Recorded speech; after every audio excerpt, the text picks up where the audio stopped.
All right, it's time to talk golf again on Prime Sports Network. And as you can see, that's not Jared. That's Jan Stephenson. A Hall of Fame golfer is with us once again as Jared has taken a little respite, a little vacation from his vacation. And we'll be back again next week. Of course, in a couple of weeks, we'll be talking about the U.S. Open. So we have a lot to talk about in the coming weeks. This is a really good time of year for professional golf. And so this is the really good time to have Jan back. Jan, how's everything going? It's going good. Phil, I've got one more treatment to go. I can't wait for it to be over so I can get back out on the golf course. Oh, yeah? Okay. Well, I haven't told anybody. So what's your treatment for? Breast cancer, so stage 4 breast cancer, but it looks pretty good. Everything's kind of cleaned up, so we'll see you after I finish next week and go do some tests. Is this one of those things where they really never know no matter what they tell you? Or they have pretty good information that if they say, you know what, things are pretty good, that you have a more than 90% chance of actually making it, last okay? Well, the doctors are so negative. I'm not paying any attention anymore. Really? Negative? Yeah, they're so negative, and they can't understand why I haven't been sick, while I haven't lost my hair. So, but then also the tumors are all disappearing. So That's awesome. I don't even listen. I just go do the treatments and stay positive. That's awesome. Wow. I've never heard of that before. Negative doctors. Yeah. It doesn't make much sense, but like you said, everything's going well. That's all that matters. Yeah. So that's awesome. All right, Jan. So we have a lot to talk about since we have not talked to you since the beginning of the season. And yesterday we had some drama in the playoff in the Charles Schwab. That was a really tough golf course, by the way. Well, you know what? It's so funny because they keep saying they're going to have all these long golf courses and they're going to redo that one actually starting today. And they don't have to, because it just goes to show you don't have to have a long golf course. That's one of the shortest golf courses they play all year on the tour. In fact, Kevin Na used to say it was one of the few courses he could win on because it wasn't a bomber's golf course. Okay. And just by firming up the fairways and the greens, look how hard it is for them. And they didn't even have any wind. Usually it's very windy in Texas, and it wasn't very windy at all. So wow. It just goes to show you don't have to have a big, wide open, huge, long golf course. Absolutely. And I mean, to say that they didn't have wind and how difficult the golf course was set up, I mean, thank goodness they didn't have wind. We wouldn't have needed to score a 4 under. Exactly. I mean, it was firm. I mean, the scores were high yesterday, which was quite shocking. I mean, my pick missed the cut even, and I was shocked because they usually play well there. Yeah. By the way, when the greens look like that, what's the reason? Because there's all brown. What's all that brown stuff on the greens? Well, they're actually bent greens, and so that they shouldn't even have bent in that heat. I'm actually a member there still, and when they have to put fans out there in the summer because the PGA wanted bent greens. I don't know if they're going to put bent back, but typically bent has to be kept very watered. But the fact that they were going to renovate the golf course starting today, they were going to tear it up. That they didn't want to actually add water to keep the grass healthy because they want it to die. So it was almost dying as it was. Yeah. It makes you appreciate like Augusta National so much more when you look at a golf course like that. Thank goodness they're making changes, because that's not good. It's not good for the eye. But anyway, tough golf course, and unfortunately, Shank once again had an opportunity to win his first PGA Tour event. Couldn't get it done. He was runner-up, of course, at your local tournament there, the Valspar, not too long ago. But it was Emiliano Grillo. And we've talked about Grillo before as somebody who has really had a hard time over all these years of closing the deal. And it looked like he was finally going to do it, until the tee shot on 18. He was, oh no, here it goes again. He's choking again. And he was kind of fortunate that Shank did not beat him with two, I sink it, I win kind of putts. And then he had that really fortunate bounce on the final hole. And that's what you need, isn't it, Jan? When you have a hard time closing, the best thing that can happen to you is you get lucky. Yeah, and he did. I mean, he was a foot from being buried under the lip of the bunker, and it turned out it kicked severely left, and then he had a birdie, a short putt of 6 feet. But and he got unlucky on the last hole. I mean, he hit a horrible tee shot way right, and then it hit into the water, and it kept running, and then he made doubles. So he really, all he had to do is make a 4 on that hole. And it is hard when you're trying to win and you're so nervous that you can barely take it back. I mean, I've been there, and then to go into a playoff, it's just luck when you go into a playoff. I don't have a very good playoff record. Because it is just somebody always gets lucky, and you just have to be that one. Yeah, and he did, and good for him. And he's been playing well lately, and so that was really nice to see. Matter of fact, we had when we went over our picks last week, Jared was on top of that one. He had the pick there of Emiliano as one of his top 5. I believe he was 75-1 at the time. I think it might have been his 4th pick. Not too sure. Wow. We will have. We're going to show a replay of that on this show. I'm going to slice it up. Matter of fact, we might as well just go ahead and show it right now. This is exactly what Jared had to say about it. With Grillo, you said it. I mean, this is just a guy who's playing well. Again, miscut at PGA, but kind of like Ricky Fowler. That's just that Grillo's not long enough to compete at Oak Hill. But like you said, 7th, 5th, and 23rd in his 3 prior starts, and the irons were red hot in all 3 of those starts. So he's playing well, and then he's coming to a course where he's played well at in the past. 3 top 20s and 2 top 10s here. So kind of a mix of recent form and course history with Grillo.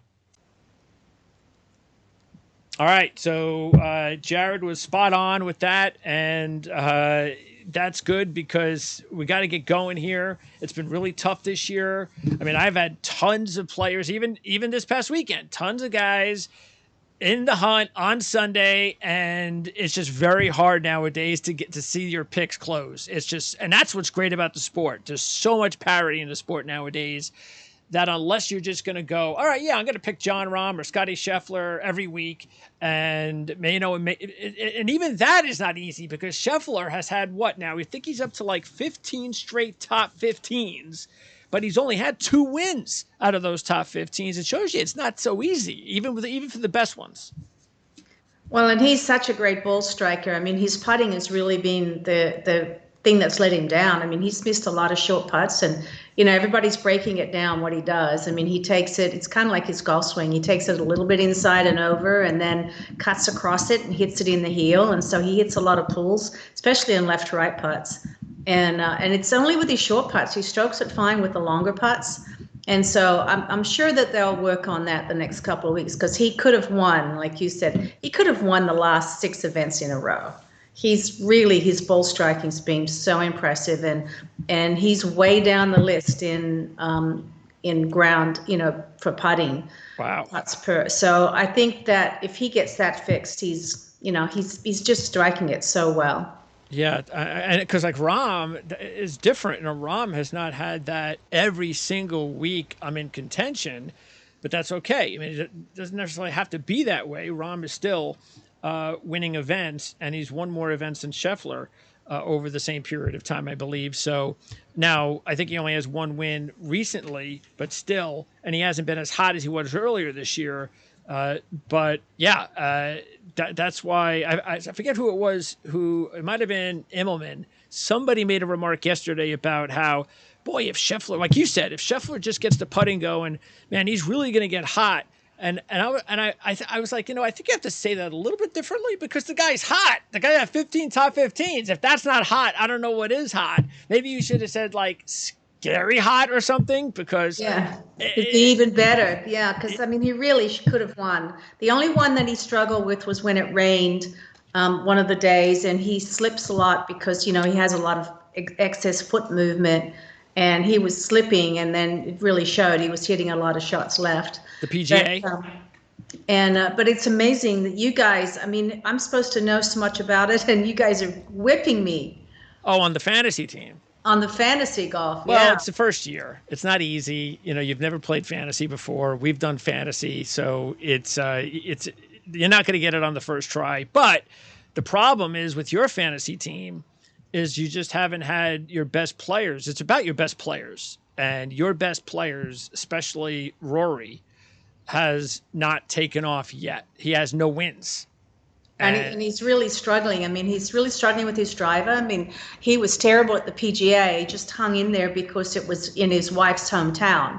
And he really hung in there and stayed patient. And he's tried all different kinds of drivers. They tried shortening his driver an inch, thinking that would keep his ball in play because he has no trouble with distance.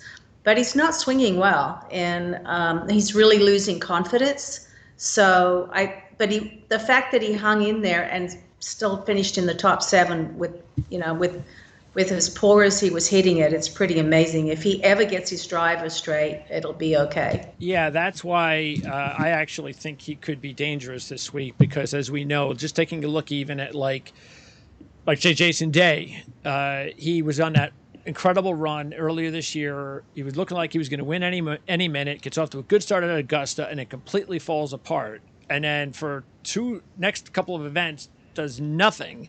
Like he loses it all of a sudden, and then he comes back in 1 week and wins.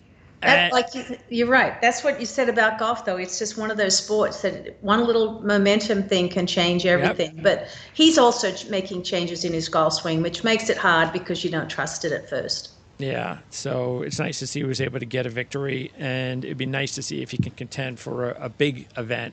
There's still several more to go, 2 majors, the playoffs. So there's a lot, and you've got these elevated events like this week, the Memorial that we're going to get into. Before we get into that, though, we are going to talk a little bit too about your fantasy team. I want to quickly ask you about. Well, I'll have you on here because hopefully, again, because of your schedule, not sure if we'll be able to get you on for U.S. Open week. Hopefully we will, because we might have multiple shows that week as well, just like we did for the PGA Championship. But what do you think about right now as far as the U.S. Open? LA Country Club. There are a lot of fans out there, including me. I'm already looking at that, putting parlays with the futures at the back end, see if I can make big money if I hit the right guy, and make a couple of bets in the weeks prior. So for people like me who like to wager a few weeks before a major like the U.S. Open. And let's start at the top with the top 3 guys. You just mentioned Rory struggling, so unless he kind of gets it, maybe he comes out this week, he's got it, he wins, all right, great. But if that doesn't happen, I think we all agree that nobody can really take Rory right now until he does it. So Rahm and Scheffler, who do you trust more at that particular location, the LA Country Club? Well, that's going to be a tough one because the golf course, it doesn't favor left to right or right to left. Like when we talk to Memorial, that favors left to right hitters, which is a Jon Rahm and a Scottie Scheffler. So they both hit it a little bit left to right. Jon Rahm a lot more than Scottie does. And I didn't care for John's swing at the PGA. He was really laid off even more than normal. So I'm sure that he's taken a week off and he's working with it on his coach. And plus, Jon Rahm plays well in California. I would have thought out of those two, I would probably go with Max Homa, only because he wins in California every time he's won. Yes. And he's even taken off Memorial so he can get ready. That's right. So he's really focused on the U.S. Open. The thing you have to remember about the U.S. Open and any kind of USGA event is they punish you for being aggressive. They want you to be defensive the whole time. So that was really a struggle for me every time I played the Open because you'd know that they want you to miss it short, not pin high or over the green, you're dead. Okay. So if you go by that, I would think you probably got to go with Scottie because he's not quite as aggressive as Jon Rahm. Okay, so now as far as others like Max Homa, and of course Jared is a big Homa fan, and he's been talking about, he's setting up Max Homa on his one and done all year. Just for that reason, as you mentioned, because of the California ties, and that's what Max Homa does best or plays best, even though he has not played well in majors so far. But I guess if he's going to play well in a major, you would think that would be the perfect spot for Max Homa. But what about others? Well, I'll tell you what, let's start with the LIV Tour players. And I know Brooks Koepka is going to be the obvious choice, and he's going to be the name everybody's going to talk about. And I think if he's in contention for another major, you would think the U.S. Open setups are a lot more favorable to him for whatever reason than the Open Championships. That's just based on his history. So what about either Koepka or another LIV Tour player, maybe DeChambeau or someone else, Dustin Johnson? Who do you think we should be keeping an eye on as far as LIV at the U.S. Open? Well, I took Brooks Koepka one and done for PGA on the one and done, so I can't use him again for the Open. Hey, I would probably you got to win though. Pardon? You got to win though. I did get the That's win. all that matters. Yeah, I did, but I actually like Cam Smith. I think Cam has such a good short game that, you do an awful lot of chipping out of long grass, and LA Country Club, the rough's going to be up. That even though they've had some dry wet weather, I know that they've watered it pretty heavily. So, he's got such a good chipping game. I like that. And, Bryson obviously has won an Open, and so has Brooks. So, but I can't take Brooks. But I like Cam because he can, if you look at the courses in Australia, we have the same kind of trees, the big gum trees that they have in LA Country Club, the same grass. Okay. So I'm favoring Cam Smith for that one. So you're not, because Cam, of course, the big knock on Cam is his accuracy at times. So you're not really. Yeah, but then he's got such a great short game, so he can get away with it. I mean, and he recognizes that you have to be short. So because we set up our golf courses in Australia for our majors very similar to they do in the USGA. So he's used to that. I also like Dustin Johnson's.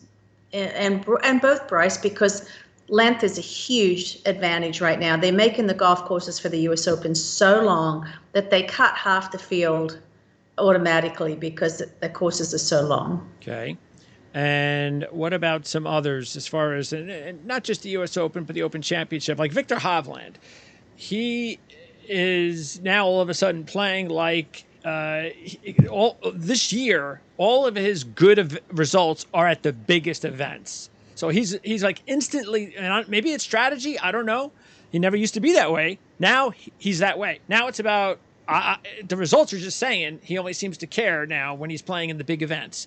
And if that's the case, then obviously we got to keep an eye on him. I've actually been holding Hovland all year for the Open Championship because he's done so well there compared to the U.S. Open. But again, different golf courses, different time. Would you favor on these two golf courses? What would you look at with Victor Hovland at Liverpool as compared to LA Country Club? Yeah, well, Liverpool's a lot more wide open. But Victor Hovland, his short game has always been, his weakness. His chipping and his bunkers have always been a struggle for him. And he has a tendency to miss 4 and 5 footers when the pressure's on. That's one of the things we always said about him. He'd have to come from behind a couple of times before he could handle the pressure. But at the PGA, he handled it beautifully. Yeah. He got unlucky in that bunker and made a double. But up until then, he made all his 6 to 10 footers. The bunkers there were so hard to get up and down. So he kind of, the field came back to him on that because his weakness is still his bunker play. So with that being said, there's not as many bunkers at Liverpool. So I would say and plus he's home. I mean, let's face it, he's going to have all of the Europeans over there rooting for him. So I would say that Victor Hovland's better in Europe than he's going to be at the Open Championship. By the way, are you okay with this new trend, it seems like we're getting with the PGA Championship, the way that they're toughening up the golf courses? It's almost like a U.S. Open now. Yeah, I mean, Oak Hill's always been a very difficult golf course. I felt like they should not have. Number 6 is usually a par 5, and that they struggled with that hole. They should have kept it as a par 5 because it played way over par as a par 4. And again, it takes away a lot of the shorter hitters. So you're eliminating at least half the field. And you look at all the people that played well, they're all bombers. So that part, I guess with it being a major, the U.S. Open, the goal is to finish, the winner should be even par. That's their goal. So they make it really, really tough. Yes. That's, like I said, they don't want you to go for any pin. And that's fine. Yeah, it is. But for one event. Yeah. I like it's better than shooting 20 under for sure. Yeah. The PGA, they're making that way as well. Oak Hill, that golf course became so hard because the weather was so horrible too. That's true. If they'd have had normal weather, I think it'd have been okay. Okay. So let's talk about one and dones first for this week. And before we do, Muirfield Village Golf Club. The winning scores there tend to be in the low teens. We've had 13 under the last two. We actually had 9 under when Rahm won in 2020. So the last 3 events have been the toughest that we've seen Memorial in a while. And again, maybe that's just a trend, and I'm okay with that. I think that type of scoring would be perfect again. What's to like or favor a particular golfer at Muirfield? Well, Muirfield has become such a fantastic golf course. Every year, Jack Nicklaus picks one of his weaknesses that he probably didn't design right and fixes it. So now, after this many years, the golf course doesn't have any weak holes. Okay. I've played it a lot over the years. It's beautiful golf course. It's in immaculate shape. It's in immaculate condition at all times. The rough is getting longer and longer, and there's some elevated holes. So to me, the 2 things that it favors in a golfer, number 1, you must hit the ball left to right. Jack Nicklaus hit every one of his designs favors left to right hitters. And if you hit anything left, you're gonna he's gonna punish you even more because he doesn't ever miss left. And the other is that it's a very elevated golf course, so you need to hit the ball high.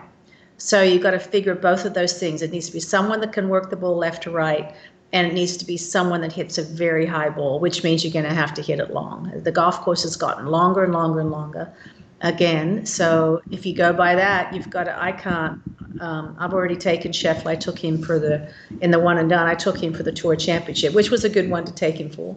So I can't use him.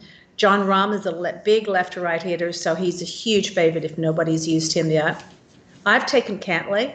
Even though Cantlay does not hit the ball left to right, he's a very smart player. He got lucky and won it a few years ago when John Rahm had COVID and they had to pull him out even though he had a huge lead. I still like him on that golf course. He has a very good record. He's sneaky long. He's hitting it long, but he can control his ball and hit it nice and high. So I'm probably going to take Cantlay.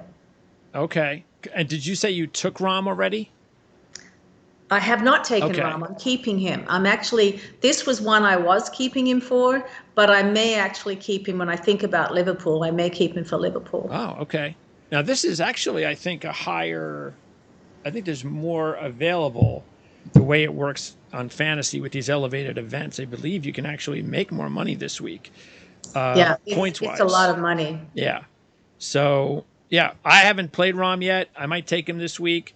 I know you like them. Matter of fact, I'm going to, as we kind of start to talk about the picks, let me post them right now so you can see what we're all going with as far as our picks this week. Jared also threw in his picks. There's mine, and Jan has her picks. So Rahm was your top pick at 7-1, and I think I'm actually gonna possibly go that route with my one and done since I haven't used him yet. Like you said, he was 18 under par when he was forced to withdraw a couple of years ago. So that was an amazing, easy win for him back in 2020. And then 10th last time out, he was 9 under in his win several years before. Now, he only has 2 top 10s in his last 7, but again, that's a win and a runner-up. And he just seems to just love this golf course. So now Cantlay, as you mentioned, also loves this golf course. You take a look at his history in his 6 events played. 4 of them have been 4th or better with 2 wins. He's the 19 and 21 champ. I guess it was the 21 deal because that was the year. Actually, I keep thinking about 2020 as COVID, but it seeped into 21 as well. Interesting enough, Cantlay has only 2 wins since his win in 2021 here at Memorial, and that was both at the BMW Championship. Huh. So you would have thought that he'd have a little bit more like variety or a couple more wins, but that's strange enough that he's only had 2 wins since that 21 Memorial win. And that was both at the BMW Championship. He only has 1 top 5 in his last 6, but the golf course is tailor-made for Patrick Cantlay. Well, yeah, I know he was, when they get married or have kids, it kind of sets him back a little bit. He did get married. So that kind of, that their priorities get a little bit. Absolutely. And then Ricky dealt with that for a couple of years. Yeah, and I think that's what's happened with Justin Thomas. He moved he bought a new great big house, a very expensive house, a $10 million house or more, and moving and going through all that. So he got married. Then they moved this year they've been moving into a huge house. And so every time they go home, they're unpacking and doing all of that. So that does take away. It's amazing how those little things do take away. So I think that he'll probably settle down next year. And with Cantlay, I'm surprised when you say that. I mean, he hasn't won a lot, but he's hung around. I mean, he's always up there. And he's had like maybe 1 bad round. But I think he's going to probably break through the rest of the year somewhere. Yeah, well, I mean, considering what I said about him, he's the 4th ranked player in the world for a reason. So that's because he has been in contention an awful lot. And sometimes you just don't get the wins. I mean, Scotty Scheffler can attest to that. So, all right, now let's see. As far as some other potential, because almost everybody's here except, like you said, Home is not here. I think Finau is not here.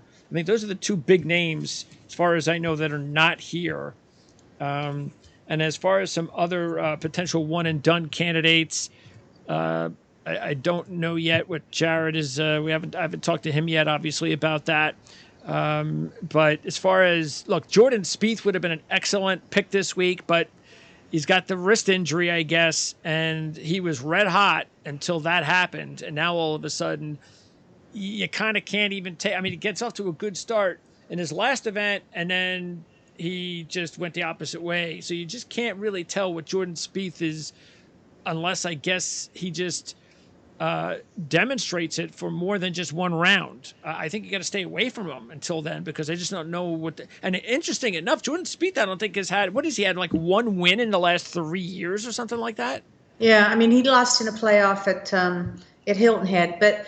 Yeah, I think that wrist is a little more. They said it's a tendon tear, and maybe having the weekend off because he missed the cut might help. But I mean, to him to have missed the cut, in his hometown in Fort Worth was really quite shocking. But it might be good for him to take the time off. But I think I'm with you. I'm going to wait to see him recover from that. He may need 2 or 3 weeks off, and so he might. I don't know. We'll have to see. You can't bet on him now because of the tear. Yeah, absolutely. If you still have him available, you got to just wait it out. Jason Day is, for whatever reason, and you may know why, that he is awful. And this is like a hometown. Doesn't it have like his wife? Is that where she's from? And you would think he'd be really good here, and he's terrible here. He has 1 good showing here. That's it out of 13 appearances. So why do you think Jason Day doesn't play well at this course? That's an interesting. Well, and he hits the ball right to left. So since they've been working on his new swing, he does hit it a little bit. He can hit it left to right now, and he really struggled. You remember that he's had more physical injuries than anything. He's really struggled with. He's had his neck injury, his back injury, because that was one of the reasons they changed in his swing, that he was coming under so much to hold it from going left that it affected he had a very bad back. So he has that problem where he gets really dizzy, and so he's struggled a lot. And so between that and his physical problems with his golf, that everybody kept waiting because they knew that his swing was getting better. I looked at the beginning of the year and thought it's going to be good. But then he said he really struggled under pressure, that he would fight it, want to go back to his old stuff, and he was right stuck in the middle.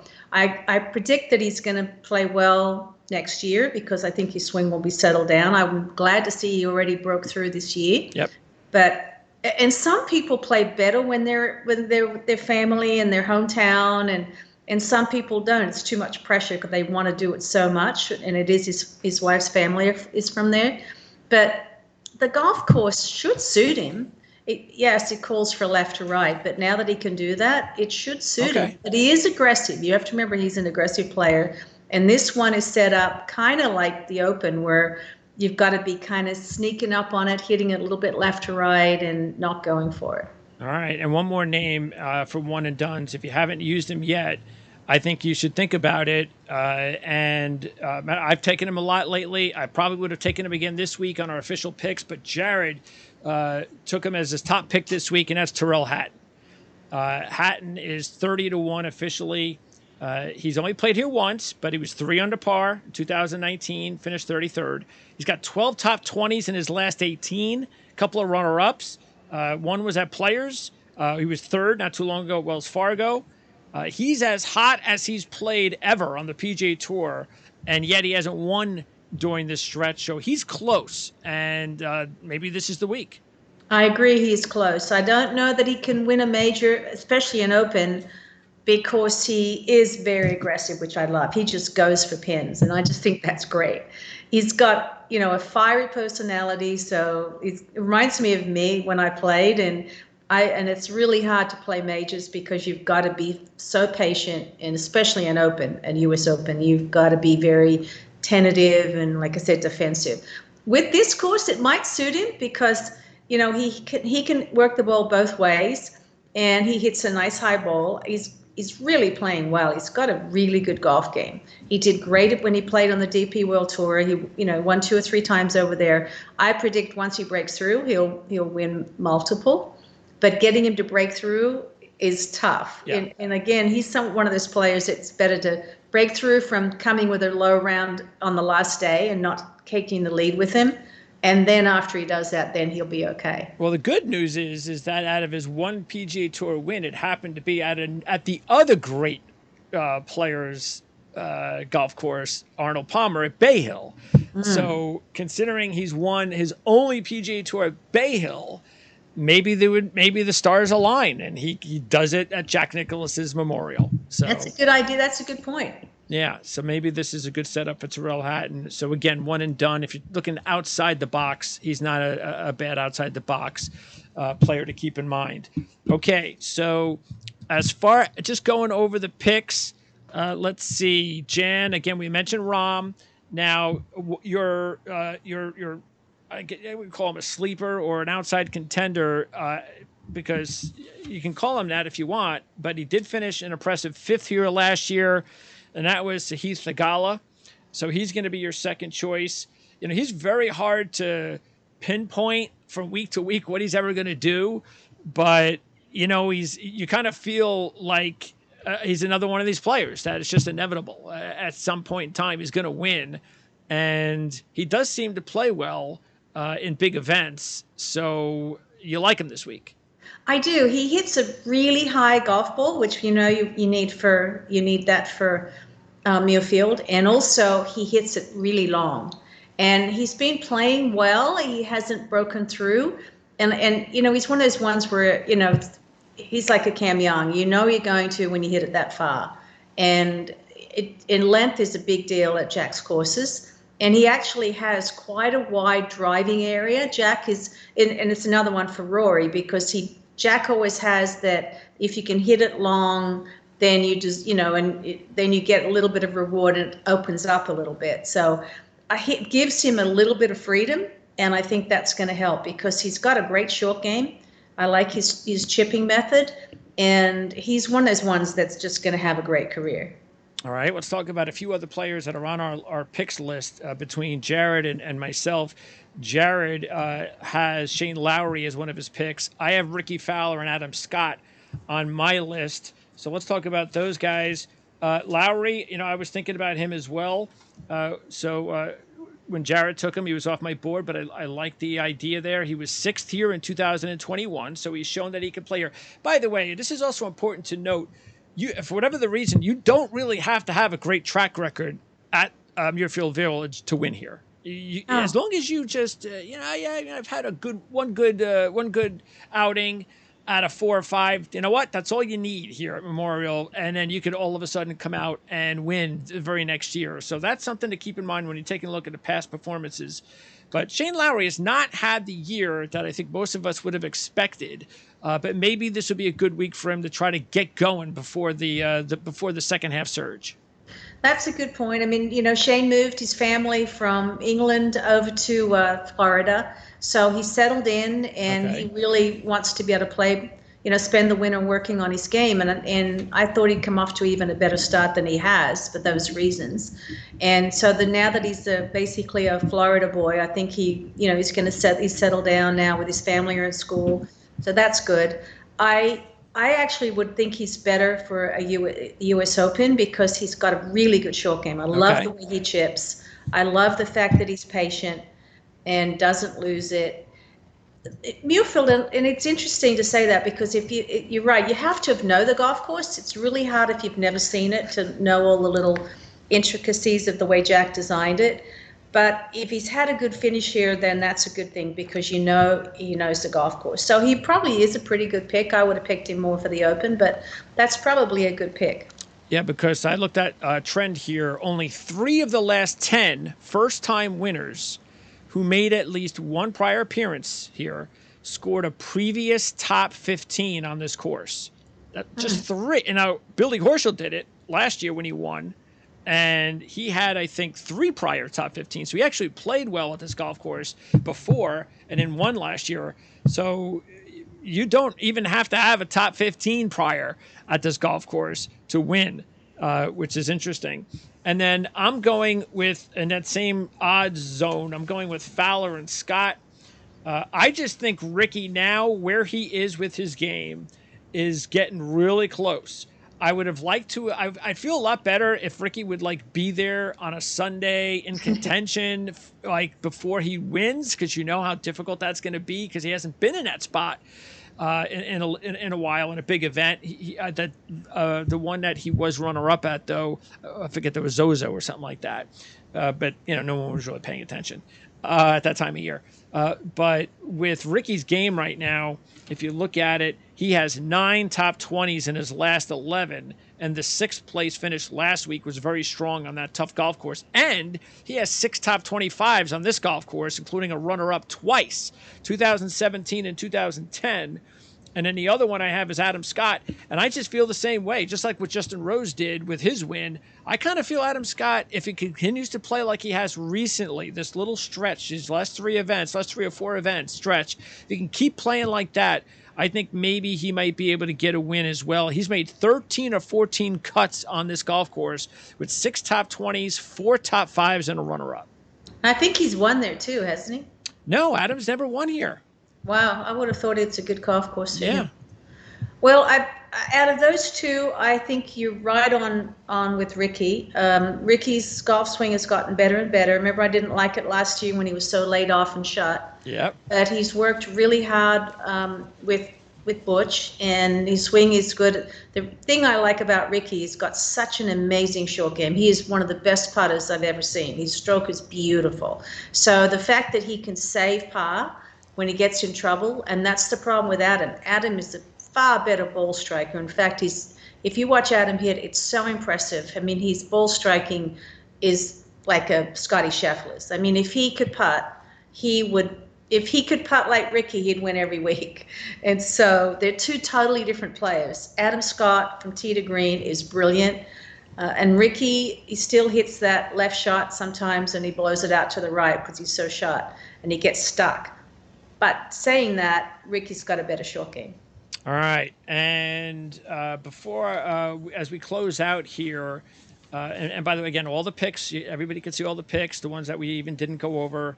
And just quickly, while I have you, why did you go with those 2 long shots, Straka and Suh? Well, I think Justin Suh is another one of those players that's going to have a great career. He is a really good college player, and he played well on last year on the Korn Ferry, and I think he's one of those players that has what it takes if he gets in contention. And then Sepp Straka is just one of those steady players. He was, for 3 weeks out of the 4 that I watched him, he was leading in fairways and greens hit. So that's really huge when it gets to majors. Okay. And big events like this. Okay. As we wrap up too, just going over your fantasy team, and you have made adjustments.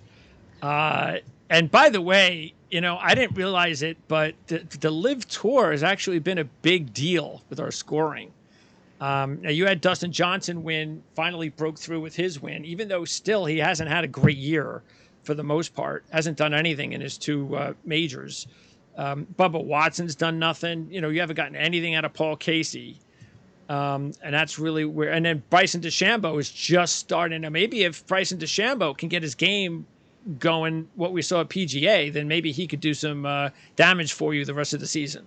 Yeah, well, at least he's getting his old swing back. I didn't like when he went to that stage of trying to be the long hitter and ruined his golf swing. And it's actually getting to be more like it used to be. So I like that.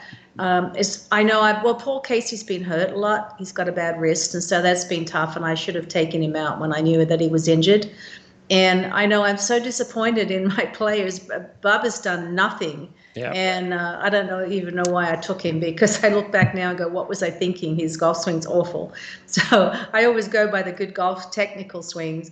But in Brooks, he's always good in majors, for sure. At least I took him in my one and done.